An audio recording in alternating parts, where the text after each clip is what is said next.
Good evening, ladies and gentlemen, and welcome to another edition of If You Smell What the Arch is Cooking. I am your host, Archie Mitchell, back once again with another week of action-packed wrestling. That is right. Here on this show, we look at the modern product and what's going down on our weekly shows. A little show advisory here. MLW will be taking a couple of weeks sabbatical as they get ready for their season premiere on Reels TV in the next couple of weeks. So there was no show this week, and there will be no show that next week. But I did find a nice replacement that I think we're going to enjoy. And once MLW makes their return, it might stay on the show permanently. We're going to see how it does. Also, there weren't very many quick hits this week. Not a whole lot of major news going on. But we're going to talk about what we talk about. I'm going to fill you in with the quick hits, the highlight reel, and the low light reel, and let you know what went down, what I liked, what I disliked, and what really pissed me off. So, with that being said, there's no better time than the present. Go ahead and crack open your favorite frosty beverage, strap in, buckle up, and get ready to go on this wild ride as I spew my venom, my hate, and my love for the world of professional wrestling. And we're going to get into some quick hits. Number one of two. Warner Brothers Discovery has signed a new 5-year, $1 billion deal with All Elite Wrestling. That's right, AEW will stay on TBS and TNT. They are even being greenlit for a second 2-hour show on Saturday and their third televised show. They are taking AEW Dark and Dark Elevation off of YouTube, which will be replaced by a Ring of Honor television show over there on the YouTube network. And yeah, I mean, look, you could say that there's bad things going on in AEW. You could say that they're the second best promotion or even the third best promotion in the world today, but you cannot deny that they are doing something for Warner Brothers and Discovery, that they have put so much faith in them. And I will say that I did enjoy AEW Dynamite a whole hell of a lot better this week than I have in weeks past. If they can continue on this upward grind, if the ticket sales for Wembley Stadium are true, and they are already at 60,000 people, then they're already three-quarters of the way there, and they only have another 30,000 tickets to sell to be at a full sellout. Look, UK fans are different. Puerto Rican fans in Puerto Rico are different. They do show up and show out. We don't get a wrestling event all that often, especially a big one, so we might as well go out of our way and pay a hefty ticket price to see it when the WWE or AEW come here. So Warner Brothers Discovery throwing this much money and that length of time at AEW does not shock me in one bit at all, because when you look at it here, after WCW died and TBS and TNT and the entire Turner Broadcast Network decided we don't want wrestling on our channel anymore with our company, TNT and TBS kind of fell on improv comedy and a bunch of stupid shows that were being canceled after 1 year, not doing the ratings. Putting George Lopez on, no knock at George Lopez, at 11 o'clock at night because they had nothing better to put on. And the only thing that's even getting them great ratings is the NBA. So by all means, all power to them. Bring a wrestling company back. Why would you kill it after its first few years, right? Give them some time to grow. Continue to let them, spread their wings. Good job to AEW on securing the deal. I think it's a perfect fit for them. And in addition to that, AEW will now also be broadcasted and streamed on all of Warner Brothers Discovery channels and streaming sites. So that will give anybody a chance who has never seen AEW now an opportunity. If you've got Warner Brothers Discovery and their streaming systems, by all means, check them out. So, yeah, great job by AEW here. I will commend them in a big way getting this deal done, whether it was Tony Khan, his dad, or, a development team. Whoever did it, great job, guys. And finally, number two, also coming out of AEW, Dax Hardwood says after his current contract in AEW is up, FTR, Cash Wheeler, and Dax Hardwood will retire in 2027. Now, you've got to remember something here, folks. For all of you who are groaning and saying, why would you do that when you're one of the best tag teams, if not the best tag team in the world? Dax and Cash spent a lot of time on the independent scene, a lot of time in FCW, and a lot of time in NXT before they got called up to the main roster in the WWE.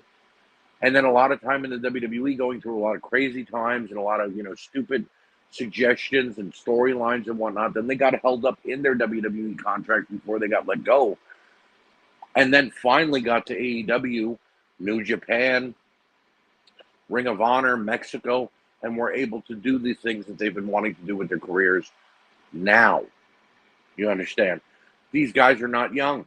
These are not two 25-year-olds who are still looking to have another 20 years in their career.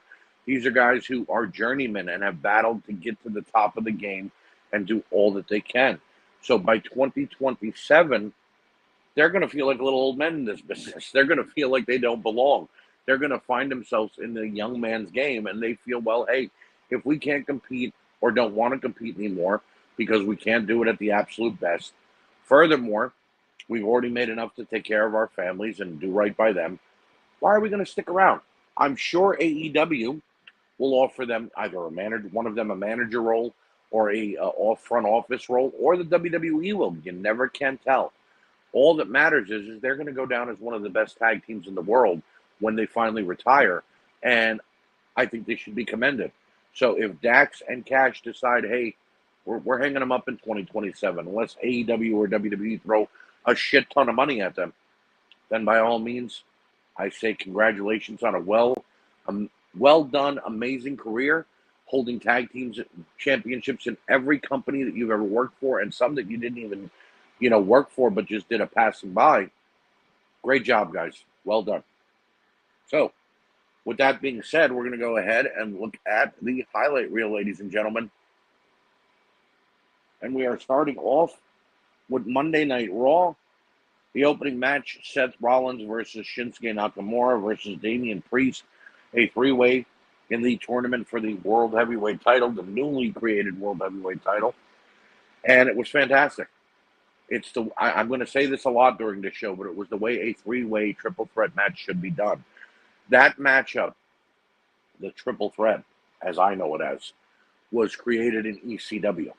You know what I mean? And before then, we weren't seeing a lot of multi-man matches, three guys going at it all at once. You know what I mean? We'd end up seeing a tag match or a four corners match between four guys. ECW perfected it, and now the WWE is finally once again back on track to doing it well. Rollins did a fantastic job. Damian Priest is coming to his own, and Nakamura is back in a big way. Seth Rollins gets the win after 23 minutes. I commend all three of those men, and the right man won in Seth Rollins. Then we go to our second matchup, which is Finn Balor taking on The Miz, taking on Cody Rhodes, the second triple threat match. And this one even exceeded the first one because Finn Balor was all over the place, but in a good way. The Miz was doing his cocky heel routine, and Cody Rhodes, who was the odds-on favorite, looked like he had the match won. And then here comes Brock Lesnar out of the crowd, being hidden until that moment, takes out Cody, puts him through the announce table, and Finn Balor won. And we talked about this last week. If it wasn't the odds-on favorite, the guy everyone was saying was going to do it, Cody, I thought it should have been Finn Balor or Seth Rollins, and it's both of them now going to the main event tonight on Monday Night Raw. Great job, great way of selling. And then number three, Lesnar attacking Cody Rhodes, because it wasn't just the attack during the match, it was after the match. Lesnar grabbed Cody like a hurt child, held him there with his hand in his head, yelled and screamed about Cody doing what he did to his face and taking credit for what he did and beating him, and now he wants a fight. So these two are now locked into a fight at Night of Champions. And if their matchup at the last pay-per-view, Backlash, was any indication of what we're going to see, I think we're in for a damn good fight. I think we're in for a damn good night. And, it's not just all about crowning a new World Heavyweight Champion. Other matches are being formed now. So you got Cody taking on Brock. You got whoever's in the finals of the World Heavyweight title tournament. And then another match that was made on SmackDown. We'll get into that in a minute. Wow. I like this card already. It's stacked already, and we're only 3 matches in, and we're 2 weeks away. Number 4, Sami Zayn and Kevin Owens taking on Imperium. Great tag team match. Nice to see Zayn and Owens away from the Usos, who seem to always be challenging for the World Tag Team titles lately, or always involved in the tag team title hunt. It was great to see Imperium get the shot. I honestly, if Sammy and Kevin had a longer reign, had we already been 4 or 5 months in, I think Imperium is the next best choice for tag team champions. But they're only a month and a half into their reign. Sammy and Kevin get the win after a nice back and forth between all four men. Number 5, Trish and Becky Lynch's encounter. Trish Stratus comes out. She's got this shit-eating grin. She's talking about Becky and her daughter. She's making these heel crazy jokes that are just hilarious. Out comes Becky after a little bit of a tease. Beats down Trish. Becky takes the mic and says, the man came around and just whipped your ass. That's a t-shirt, in my opinion. I love what they're doing with this feud. And finally, on Monday Night Raw number 6, Finn Balor versus Seth Rollins in the main event. Wow. The rematch from the Universal Heavyweight title tournament is now the main event of Monday Night Raw in the semifinals of the World Heavyweight title tournament. Only it didn't go as planned this time for Finn Balor. Even though Judgment Day tried to come out, Seth Rollins, after beating the crap out of Finn Balor and having a great back-and-forth matchup, Seth Rollins gets the win. Rollins is going to Night of Champions in the finals of the World Heavyweight title tournament. In my opinion, this is the right move. Everybody is behind this guy. You've got 20,000 people a night humming along to his theme song and making up words, which they're just going, oh, but they're making up things that don't need to be there in the song.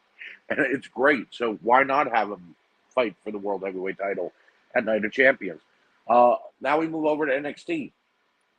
And the opening match of Tiffany Stratton and Gigi Dolan was pretty damn good. They only got 8 minutes, but they did what they could with it. Tiffany with a nice forward roll and then goes up to the ring for the prettiest moonsault ever.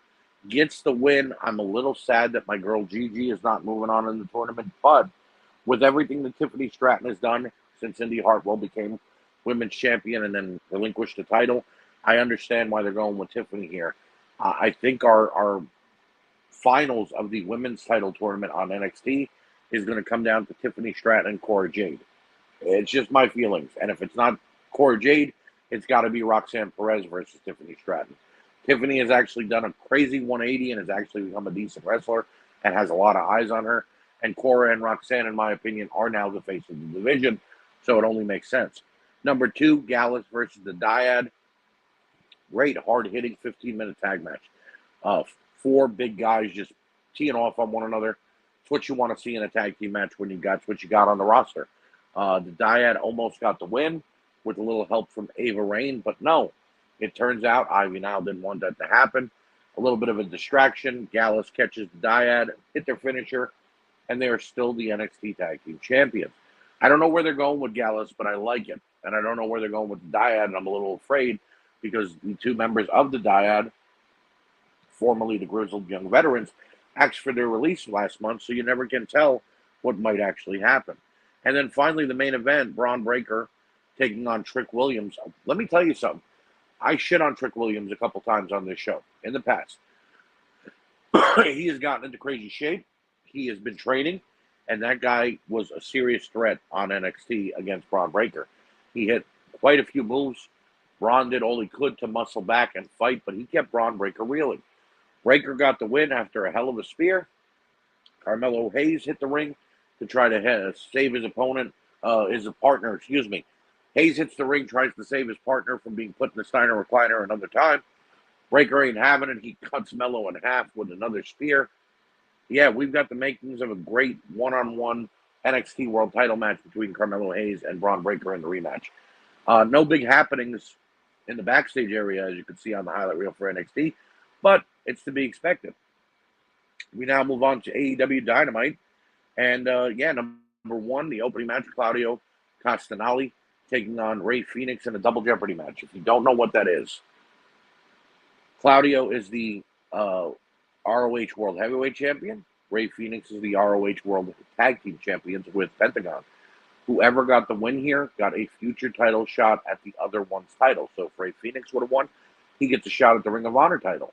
If Claudio wins, he picks a partner, and now he's got a shot at the World Tag Team titles. Well, after a grueling 24 minutes back and forth, Claudio got the win after that neutralizer. and he hits so damn well. He beats Ray Phoenix, and now the question is, does he pick Brian Danielson? Does he pick Wheeler Yuta? Does he pick John Moxley, who's involved in this vicious feud with Kenny Omega? Or does he maybe, just maybe, call out to an old friend and the Blackpool Combat Club gets a new member in Chris Hero? That's my prediction anyway. If you're going to bring back make him get a partner, make it his King of Wrestler tag team partner, Chris Hero, the former Cassius Ohno. But that's just me. MJF's vignette promo was fantastic. Him talking about how that the four pillars are like the Beatles and pointing out which one is which. Dead on. When this guy grabs a mic and talks, you have to listen. I love when MJF is talking. I'd like him to wrestle a little bit more because when he is in the ring, he does a damn fine job. But no big deal. The four pillars matchup, in my opinion, is going to be big at AEW's next pay-per-view. It just really, really has to be done well, and I hope they are able to do so. Then we come to a in-ring promo, number 3, FTR, Mark Briscoe, Jeff Jarrett, and Jay Lethal in the ring. FTR calling out Jarrett and Lethal to say that they've been using Mark Briscoe. They don't want to do it. Sanjay Dutt starts, throwing stones. At the next pay-per-view, it'll be FTR defending the tag team titles against Jarrett and Lethal. I don't know how many times Jarrett and Lethal are going to get a shot at the tag titles, but I like the rapport because out comes Mark Briscoe now. He's friends with all of these guys. He brings out a bottle of booze. He wants to serve a toast because now Mark Briscoe will be the special guest referee for this tag team match. And I don't know where they're going. Will Briscoe call it down the middle, or is he going to turn heel and join Jarrett Lethal? Whatever happens here, it's going to be comedy gold. And it was great because then Sanjay spits out the booze and hits Dax Hardwood in the face with it. Dax is blinded. Jarrett and Lethal start beating the crap out of Cash. And then poor Mark Briscoe eats a pile driver from the blinded Dax Hardwood. And now everybody's freaked out. Like, what did you do to Mark? Oh, no, you're an asshole. You did, hilarious. I love the way that they're going with this. It's really, really good. Number 4, Orange Cassidy defending the International Heavyweight Championship against Daniel Garcia. I like this match. I really did. And I have to say that Orange Cassidy, although I don't like the gimmick, is a damn fine wrestler. And he can get the job done when he's not being that lazy, slow kick, slow running, hands in pockets kind of guy. I like Daniel Garcia. I think he's a damn fine wrestler. But when they force Daniel Garcia to try to be a sports entertainer by doing his best Alex Wright impression, Jesus Christ. Otherwise than that, though, the match was great. Garcia locked in a crossface and then began stomping on the injured hand of Orange Cassidy.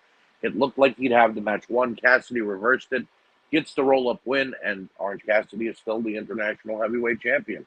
And then finally, our main event, Kenny Omega versus John Moxley in a steel cage match. Now, you may be saying, hey, Arch, you hate John Moxley.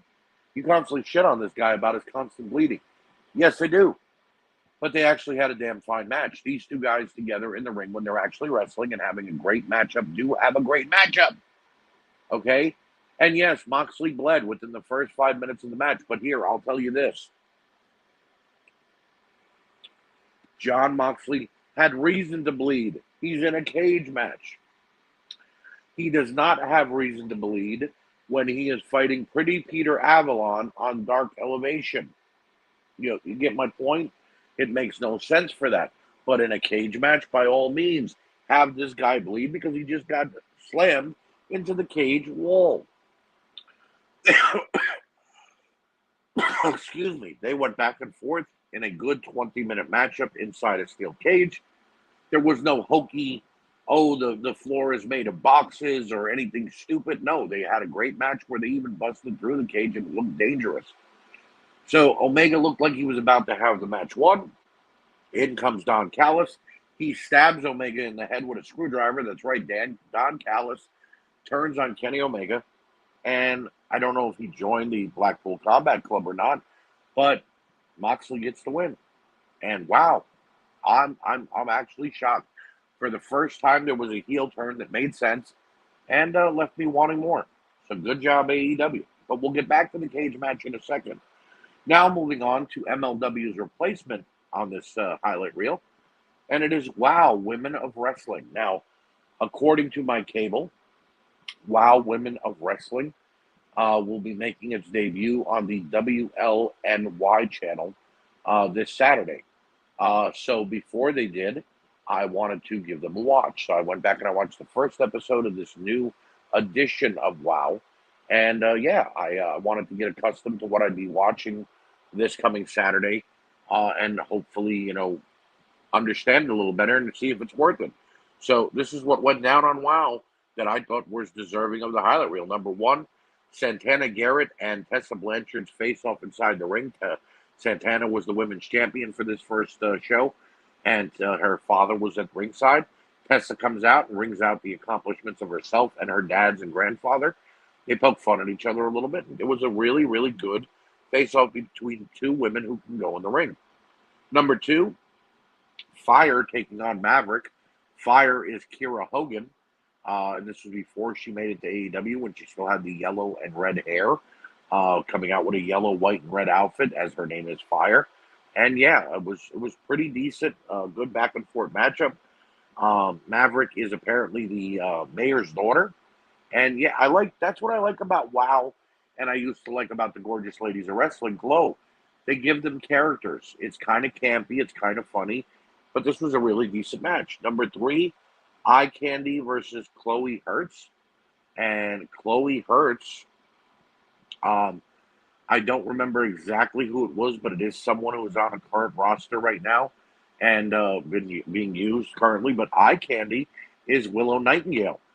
So again, another current AEW talent was on WOW.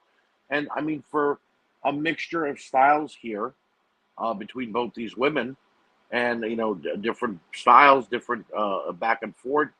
Yeah, they did a really great job of putting together a great matchup, which Willow Nightingale Eye Candy got the win.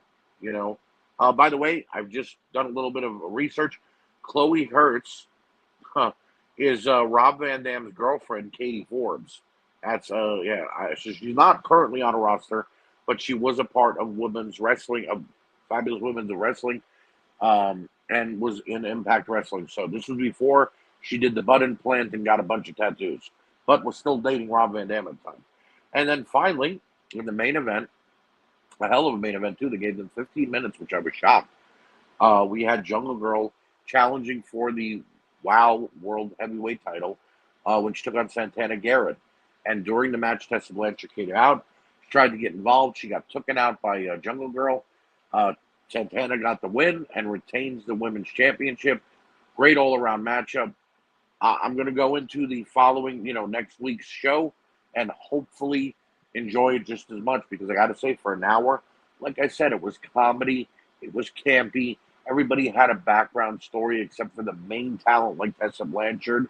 Didn't need a character, but everybody else was just fun and enjoyable. So great job to WOW for being a nice, out of nowhere replacement for MLW. And then finally, over on SmackDown. And we got number one on Friday Night SmackDown, Edge versus AJ Styles versus Rey Mysterio. Again, another incredible triple threat match.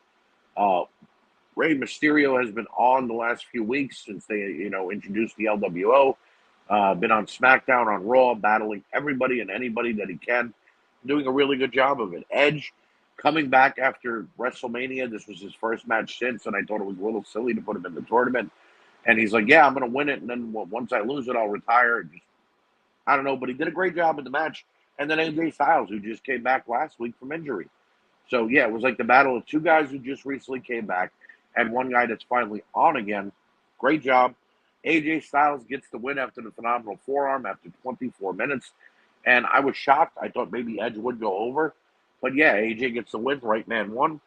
We go to the next matchup, which is Sheamus versus Bobby Lashley versus Austin Theory. A nice change from the quick, high-flying, technical side wrestlers to the brawlers and Austin Theory, who's still finding his way, our U.S. champion. Lashley got busted open through the match and was bleeding the hard way. Good all-around matchup again, and Lashley gets the win, which leaves me wondering, does that mean AJ Styles is not winning the main event? Because I'm assuming they're going to push Lashley to the moon now that SmackDown is back at full capacity and we've got the new rosters. Lashley being one of the new members, I don't know. Number 3, talked about the other match that was signed for Night of Champions. Well, Roman Reigns' in-ring promo with the Bloodline, he finally lets it all out. He tells the Usos they disappointed him and that they lost the tag team titles. He also tells Solo Sikoa how he is proud of him and all that he has done to provide for the Bloodline and win at any cost. Wow. And then Paul Heyman announces that, yes, the Bloodline will be trying to get back the World Tag Team titles when Kevin Owens and Sami Zayn defend at Night of Champions the undisputed World Tag Team titles against Solo Sikoa and Roman Reigns. Wow. Could you guys imagine Roman Reigns with 4 titles if he wins this matchup with Solo?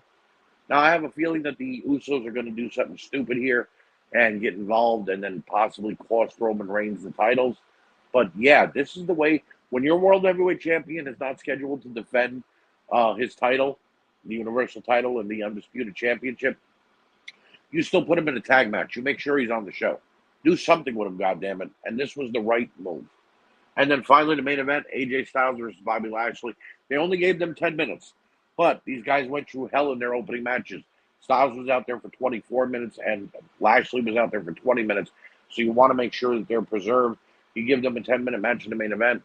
Lashley looked like he had it all wound up and won, but no, AJ Styles battles back, gets the win. AJ Styles is going to Riyadh in Saudi Arabia at the Night of Champions pay-per-view, and will challenge Seth Rollins for one of them to become the new World Heavyweight Champion. This is everything I could have hoped for, because you got 2 former World Heavyweight Champions battling for the newly crowned champ, newly created belt. Right move, WWE. Great job. Great job by all. Whoever booked this, well done. So with that being said, and for all the praise that I just gave out, it is now time for the low light reel. And number 1, Mustafa Ali versus Otis on Monday Night Raw. This was a 2.5-minute matchup. It was a blunder. I don't know what they're doing with Otis, Chad Gable, and Maxine Dupree. I don't know if Maxine is done with Maximum Male Models, but if she is, great. And Ali gets a crazy win out of nowhere. I don't like this very much. I don't like that they're doing that to Otis. And if you're going to push Ali, at least push him in a technical 10-minute match. Number 2, Rhea Ripley versus Dana Brooks, and then the Natalya face-off, because Natalya comes, or at least attempted to come to the aid of Dana Brooks. Look at how stupid this is, ladies and gentlemen. You have Rhea Ripley destroy Dana Brooks in 2.5 minutes. Mind you, Dana Brooks has not been seen on television in months since the 24/7 title got thrown away. And then, as Rhea Ripley is destroying Dana further after the matchup in that submission move of hers, Natalya's music hits, and she begins to walk down to the ring at a glacier's pace. And so much so that Corey Graves even says, I don't think Natalya's in a hurry to save Dana. So Natalya comes to the ring, she gets in the face of Rhea Ripley, and then that's it. So I'm guessing Rhea versus Natalya at Night of Champions is going to take place. Here's where I've got a problem with it. 1, why would you book Dana Brooks so badly on her return match? 2, why would you let Rhea Ripley destroy her like that? And now you've got 2 squash matches on the show. And 3, why the hell does Natalya need another title shot? Shouldn't she be the one helping to evaluate people now and evaluating people to a title shot and not receiving a title shot? Makes no sense to me. Number 3, from NXT, the Chase U, Javier, Javi something or another, Javi the Body something or another, backstage segment on NXT. I'm not a big fan of Chase U. I think Andre Chase is great, but I don't like the whole school teacher Matt Stryker did it. Shane Douglas did it. It's BS bullshit. But then you had Duke Hudson, who I've never liked either, and he's a part of Chase U now, and that's just even worse. But then you add this Javi guy, Javi Burnell, excuse me, that's his name, who is annoying as fuck, like X-Pac Go Wahid. And I didn't even understand the segment. He's cracking up about Chase U and about Duke Hudson's going to take it over, and then Duke is defending, but let's have a match, and God, bad. Number 4, Chris Jericho's backstage segment in AEW. I can't explain to you how much I hate lawsuits in wrestling. They're like the worst of the worst storyline. When you hear a wrestler say, I retained legal counsel and I got a restraining order to keep you out of the building tonight, what the fuck does that mean? You are both wrestlers. When I hear you made this an unsafe work environment, well, wait a second. The Undertaker threw Mick Foley off a freaking steel cage, a Hell in a Cell, through the mat and an announce table, and Mankind didn't say, you made this an unsafe working environment. That makes no sense, okay? I don't care if Chris Jericho was on commentary and Adam Cole beat him down. I don't care if he was in catering. I don't care if he was recording some other bad song. It makes no sense. So he does this, and in walks Roderick Strong. Hi, Roddy. Welcome to AEW. Finally get to hear you talk. And you want a match with Chris Jericho, but you don't just want a regular match. You want a Falls Count Anywhere match, hardcore style. Okay, great. Wonderful. Jericho says yes, but Adam Cole won't be in the building. No problem. Guess what? Roddy Strong knows at least 90% of the AEW locker room. But then Roderick Strong goes and says, well, I retained legal counsel too, and I got a restraining order that the JAS, the Jericho Appreciation Society, dumbest name ever, won't be in the arena either. What the actual fuck? Who booked that backstage segment? Because I want to smack them in the head. That was the worst backstage segment I've ever seen. The only thing that would have made it worse if they would have done it in the ring live in front of the audience. Number 5 from AEW as well, Christian's in-ring promo. This guy loves talking about people's dead fathers. It's getting ridiculous. He had the nerve to mention Arn Anderson in a negative light, how Arn was, just in a tag team with Tully Blanchard and was Ric Flair's, bitch. No, Christian. Arn Anderson was in the best tag team with Tully Blanchard, where he and Tully shared the role of an enforcer and were constantly beating their opponents into submission. No, Christian. Arn Anderson wasn't Ric Flair's bitch. He was his right-hand man who took people out when they talked badly about the World Heavyweight Champion. And granted, Arn Anderson was never a World Heavyweight Champion, but he brought the World Television Champion to prominence.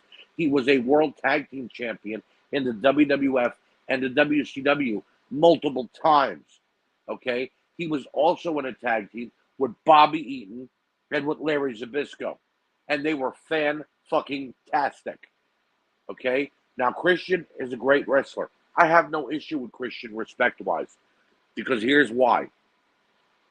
Christian is a former World Tag Team Champion, United States, Intercontinental, European, Hardcore, and World Heavyweight Champion in both the WWE and Impact Wrestling. But Christian, back when you were a tag team with Edge, you were the Genetti. It just so happens that Edge got hurt, and you finally got a shot at the World Heavyweight title in WWE. So, the next time you want to cast stones, make sure you cast them at somebody that doesn't have a fan base behind them and isn't one of the best technical wrestlers in the damn business. Number 6. What was going on during the main event of AEW? That's right. I told you guys. We were going to come back to the cage match. Why did the Young Bucks, Claudio, Wheeler Yuta, need to fight on the stage?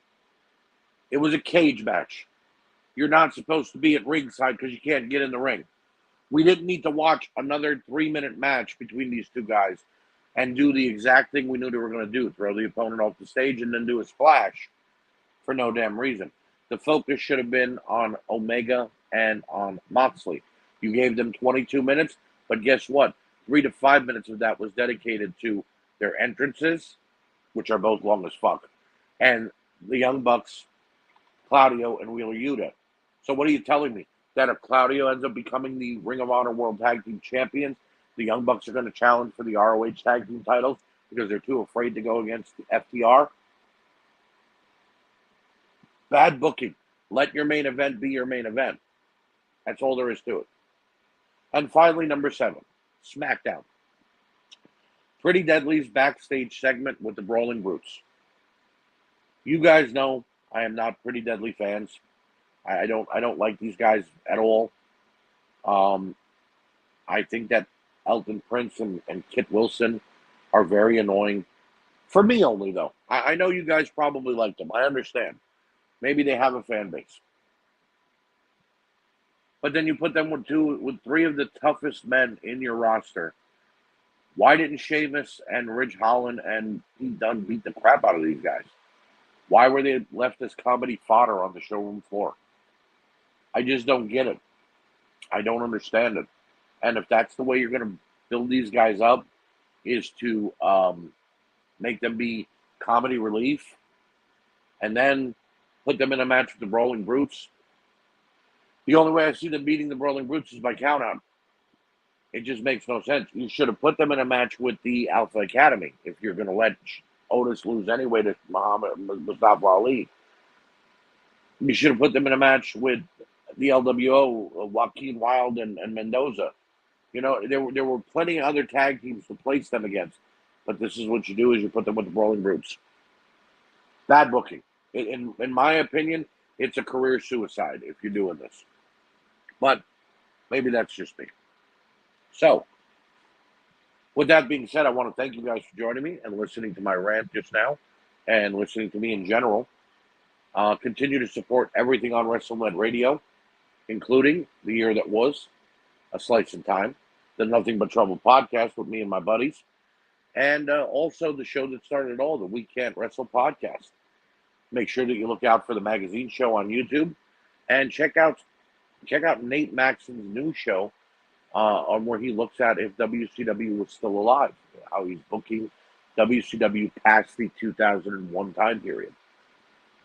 Have a great night, ladies and gentlemen, and I will see you next week on If You Smell What the Arch Is